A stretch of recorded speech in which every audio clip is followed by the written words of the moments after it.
So most of YouTube advice is built for one kind of person, someone who wants to be an influencer. Now, this is someone that wants views, they want the brand deals, they want the free products, they want the AdSense checks, and they're totally fine with shaping like their entire life around the YouTube algorithm. And if you want that, that's cool. A lot of that advice might actually work for you, but if you're a normal person, if you have a family, if you have a 9 to 5 job, or maybe to some people it's more like a 9 to 9 job, if you have what Haley and I like to joke around as like real responsibilities, which means raising children, if you have values that you want to preserve and protect, if what you want to actually do is live a fulfilling life that makes you money, most YouTube advice that's out there is actually going to work against you. And this is because like everything that's in those videos is optimized for trying to get that liquid gold, which people talk about, which is attention, but it is not optimized towards building a freedom lifestyle. You need to niche down harder. You need to chase trends. You need to optimize for keywords. You need to post consistently 2 to 3 to 4 times a week. You need to say yes to the sponsorship for an app that you would normally never touch with a 39-foot pole. You need to let YouTube consume who you are and make YouTube the business and like the focal point of your entire life. That's also going to lead to things like burnout, resentment towards your content, resentment towards your spouse, and eventually hating the thing that you started in the first place. Ask me how I know. My wife Haley and I, we've been on YouTube for over a decade. And for the first half of that time, we did exactly what everyone is saying today because honestly, like YouTube hasn't changed that much. But once our family started to grow, we went from 1 kid to 2, and now we're on 5. COVID hit, social media started to kind of go through like this renaissance. We've totally changed the way that we do YouTube, whether we're trying to like just grow our channels or get a new one monetized, or we're talking to students of ours. So in this video, I'm hoping to help you to not walk down the wrong path of YouTube. I don't want you to have to burn out. And instead, I want you to build a life of freedom while you actually enjoy doing what it is that you do. And in this video, I'm actually gonna be talking about a lot of the same stuff that I've been leveraging on my new channel. I was actually just monetized, so literally just one video and in only 5 days.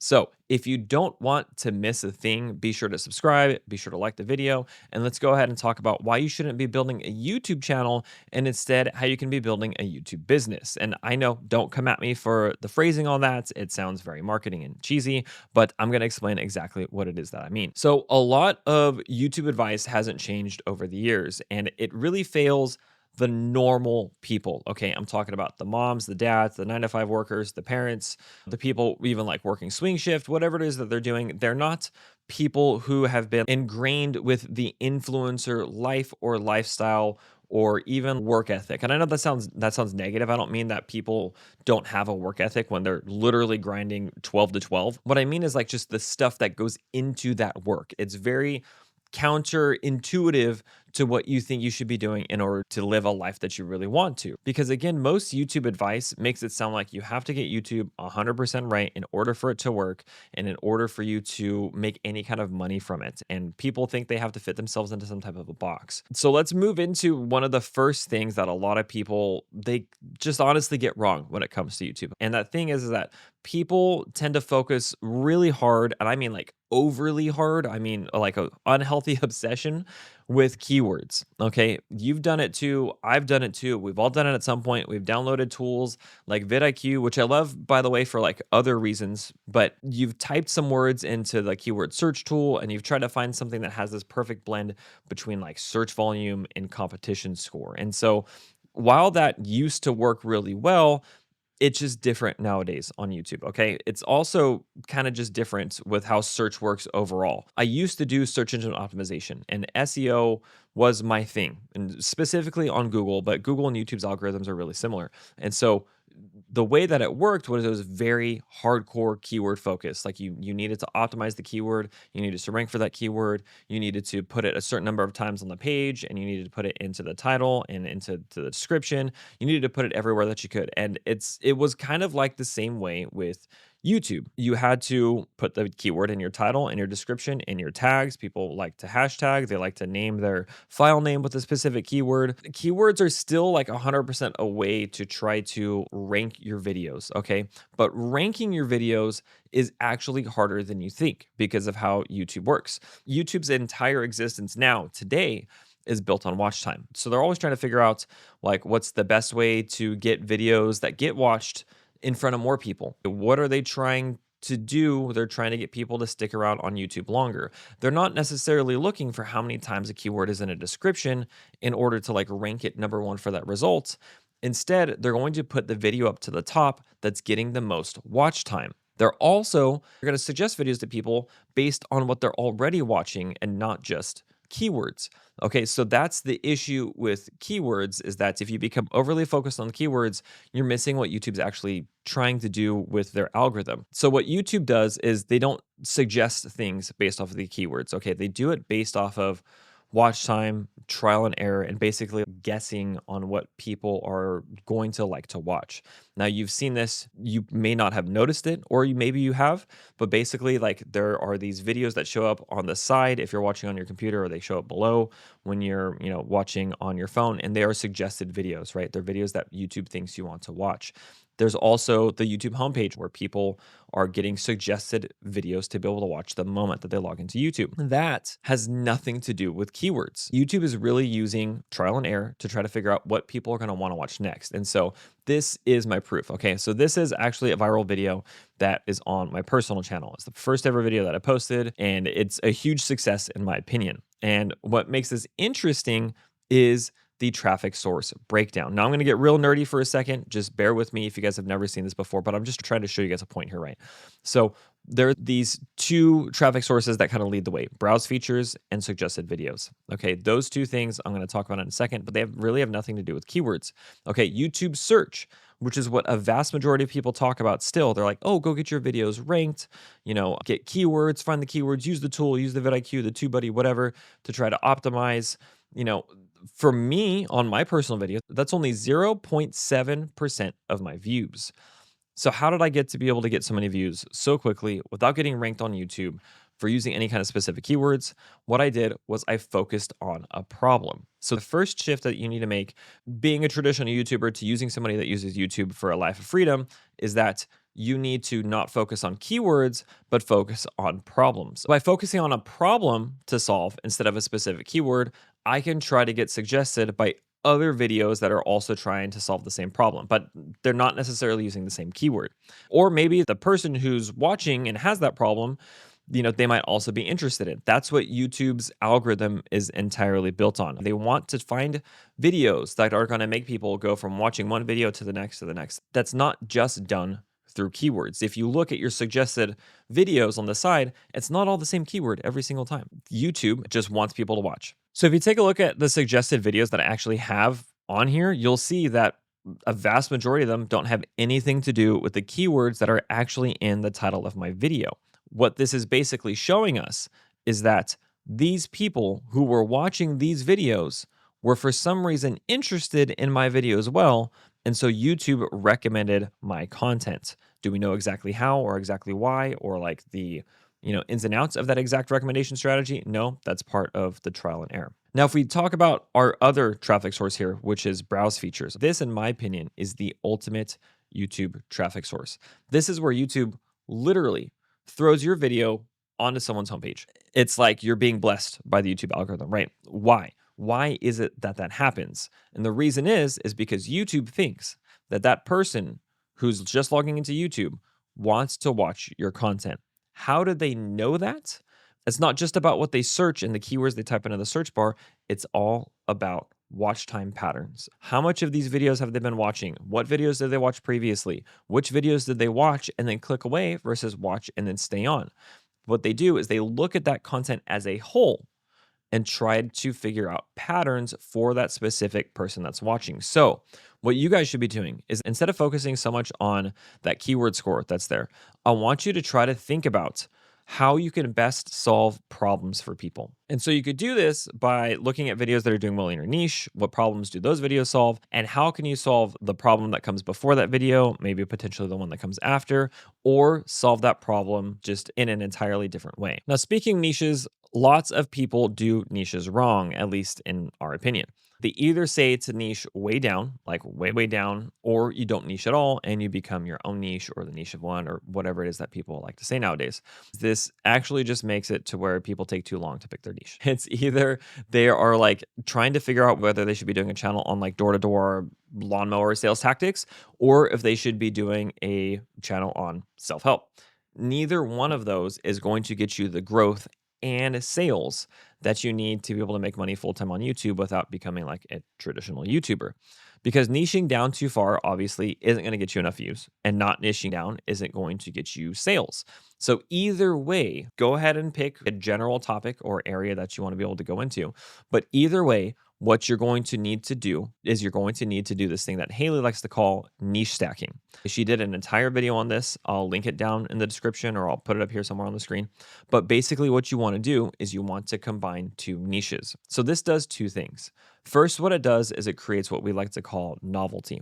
It gives the people that are in your niche something new or a new way of looking at things. So one of our students, her name is Laura Mefford, she does this in a seriously amazing way. And what she does is she combines Christian motherhood and productivity. Okay, so instead of just doing like cleaning or cooking, it's habits and systems and time management to be able to be a better mom. She literally takes Atomic Habits and slams it into like the mom and Christian homemaking niche. And one of her top videos is actually talking about how the Bible is better than Atomic Habits. Like there's just a crazy dichotomy of topics in these two niches being stacked on top of each other. And so what niche stacking does is it gets you to either niche up or niche down. And I know this is going to make sense in a second, I promise.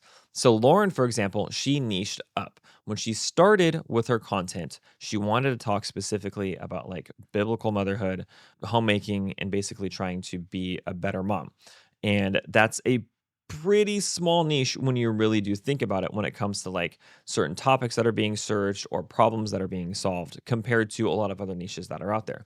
So when she took and blended in the self-help aspect, and when she blended in things like infinite scrolling, Atomic Habits, notebooking, stuff that's very popular for a much wider TAM or total addressable market, that is what allowed her to reach a broader range of people. Or my other channel, for example, that I mentioned in the beginning, this combines the super broad niche of firearms and ties in a much more niche down topic, which is family protection and preparedness for fathers. What this lets me do is this hits a very wide market with a lot of my topics, but then when I layer in the secondary niche of it being for fathers or for family protection, I can find my ideal client better and sell them easier. So instead of stressing over what niche it is that you want to do, just do this instead.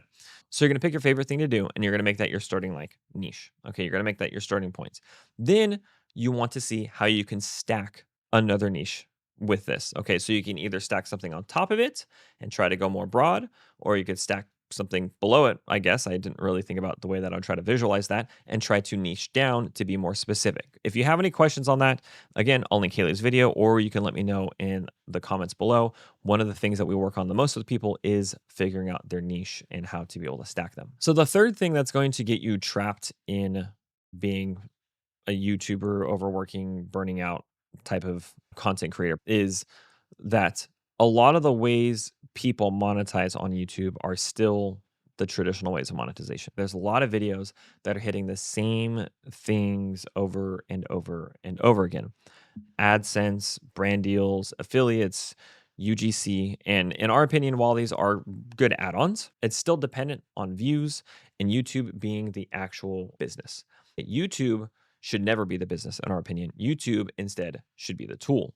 So Haley and I used to be super dependent on views, like overly dependent on views. Don't get me wrong, you still need to find clients, you still need to sell your products, you still need views to be able to make money, but not like you did before. Drops in views when you do things like brand deals or sponsorships or affiliates just means brands are going to pay you less, your affiliate checks are going to be smaller, your AdSense checks are going to be smaller. And so that dependency on views is like a direct correlation to how much money you're going to be making. So what we needed to do and what we wanted to do was we wanted to remove our dependency from views. Okay. We wanted to basically not have to be like, okay, just because we lost views doesn't necessarily mean we have to take a huge hit in income. So we did that by selling digital products. Now, what this did was this made YouTube like the marketing tool in our grand scheme of like business flow that's here. Okay, it's not the business itself. The business is coaching our students. It's getting them results. And so if you want to know more about this like transition that we made, in the description, I have a free training that talks all about that. You can go check that out. But once we weren't as dependent on views, that was when we had a really cool transition happen on the channel. And Haley was really able to be more of herself online. And Haley and I were really able to show more and talk more about our faith. And we were able to talk more about kind of just who we are. It's not really explicitly said in tutorials or really just out there when it comes to general like YouTube advice. But people just kind of assume you have to act a certain way, you have to say certain words, you have to wear certain outfits. So people will start hiding things about themselves. Like Haley, for instance, would hide that she's a Christian. She would hide that she really cares about being a mom, and she would try to fit into whatever type of mold or niche that they had, right? The thing is that today that's not really what you want to do. You don't really want to blend in with the crowd. So like our business really exploded when Haley was able to be herself, share more about her faith, share more about her beliefs about being a mom, share more about her methodology on raising our kids. I like to call this like the Chick-fil-A effect. By being closed on Sundays, they're attracting people who also believe in the Sabbath, and they do more business because of it. It's like they are drawing a line in the sand to basically show this is what we stand for. So you're either with us or not with us. When you take a side, you actually get more people. It's when you don't take a side is when things become kind of like watered down and people don't really know exactly what you're about. It's kind of like the same thing that's happening now with In-N-Out and the Bible verses on their packaging. From what I've seen on social media, it seems like it's blowing up. I don't know if it's really blowing up or not, because people like to just make big things out of nothing, which shout out In-N-Out, by far my favorite place to be able to eat. By them not taking off the Bible verses on all of their packaging, they are again drawing a line in the sand and saying this is what we stand for, this is what we don't stand for, or this is, you know, what not what we're against, but it's like this is just where we say our business belongs. So that's either working for them or not working as much for them. But right now I think it's working more for them. So on your channel, that's what you need to do. You need to learn to be able to be yourself. Talk about your values, let people know who you are, let people into your life a little bit. I'm not saying you need to like talk about your kids or show them online or talk about where you live or use your real name, but people want to learn from and connect with real people. The more real that you can be, the more honest you can be with who you are and about yourself, the more people are going to connect with you and the more people are going to choose you over the like watered down giant influencer creator person that doesn't really have any of these values. YouTube recently has been loving raw, unedited, real people on their platform. So in my opinion, I think it's really the time to shine. I think that this is the golden era to YouTube. If you've ever wanted to get started, now is the time to just get on there and start posting. And I know that sounds really lame, like just start on YouTube. Like I don't mean do it like that. Like have a strategy, but know what it is that you want to do, but be yourself and get on there and talk. And just like a side note about being yourself on YouTube, it's an extremely hard thing to do. It's taken me a long time to figure out how to be myself on YouTube. But the only way you're going to get to be able to do that is by posting more. So yes, I guess you can say in a way, just start. Now, finally, there's a ton of talk around schedules and tools and Notion templates and AI planners and AI tools and like all these crazy things that are to try to make you to become the perfect RoboCop. You're not going to miss a thing. You're going to hit a certain amount of videos per week. You're going to post within certain times. You're going to make sure you upload to private, then unlist it, then pin a comment, and then come back and private it, and then schedule it. You're going to have the perfect video links, the perfect thumbnail strategies. You're going to figure out the right time for you to script, edit, and everything is going to be just dialed in on your script, right? You are going to be a machine because it takes a lot of time to be a YouTuber. But the thing that's not talked about when it comes to this is that if you're a normal person, if you have a life to live, if you have kids to raise, because that's like our God-given purpose on earth, right? That's all backwards. When you build a life for your YouTube channel, you will lose your life. Ask us. I'm serious. Like we lived, breathed, and died and lived again by the almighty content posting schedule.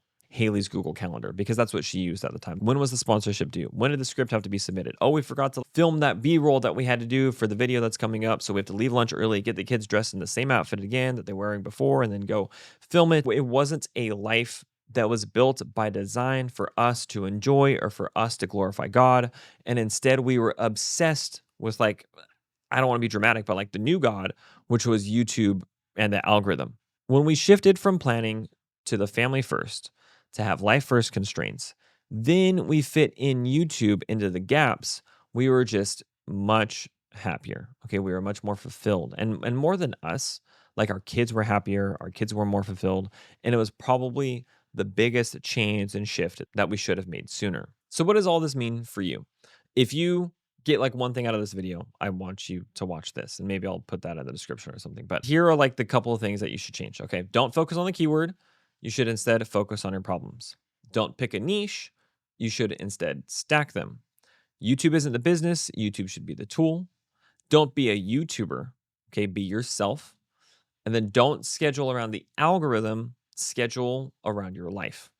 And if you can do that, I can almost guarantee, legal disclaimers, I don't guarantee anything, but I can almost guarantee you that you're going to be more successful on YouTube. You're going to grow faster. You're going to keep at it longer, hopefully never quits. And you're actually going to learn to love the process like we have. So hopefully it's helped kind of like clear up what we think it takes to be able to make it on YouTube and what you should be doing instead of just being like a usual YouTuber. If it helped and resonated, don't forget to like the video, leave a comment, subscribe, check out our free masterclass, which is down in the description below, and we will see you guys in the next one.